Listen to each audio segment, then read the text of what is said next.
Gondal market yard પાસે ડુંગળીના પોષણક્ષમ ભાવો ન મળતા ખેડૂતો વેફર્યા હતા. ડુંગળીનું એક્સપોર્ટ બંધ થતા વેપારી ખેડૂતોમાં રોષ ભભૂકી ઉઠ્યો હતો.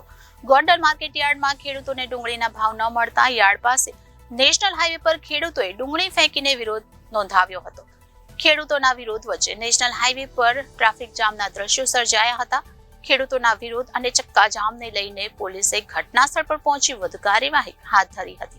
ડુંગળીનું એક્સપોર્ટ બંધ થતા વેપારી ખેડૂતોમાં રોષ ભભૂકી ઉઠ્યો છે. ગોંડલ માર્કેટ યાર્ડ પાસે ડુંગળીના પોષણક્ષમ ભાવો ન મળતા ખેડૂતો વિફર્યા હતા. ડુંગળીનું એક્સપોર્ટ બંધ થતા વેપારી ખેડૂતોને મોટી નુકસાની વેઠવાનો વારો આવ્યો છે. ખેડૂતોના વિરોધ વચ્ચે નેશનલ હાઈવે પર ટ્રાફિક જામના દ્રશ્યો સર્જાયા હતા. ગોંડલ માર્કેટ યાર્ડ પાસે ડુંગળીના પોષણક્ષમ ભાવો ન મળતા ખેડૂતોમાં રોષ જોવા મળ્યો હતો. ડુંગળીનું એક્સપોર્ટ બંધ થતા વેપારી ખેડૂતોમાં ભભૂકતો રોષ અને ગોંડલ માર્કેટ યાર્ડમાં ખેડૂતોને ડુંગળીના ભાવ ન મળતા યાર્ડ પાસે નેશનલ હાઈવે પર ખેડૂતોએ ડુંગળી ફેંકીને વિરોધ કર્યો હતો.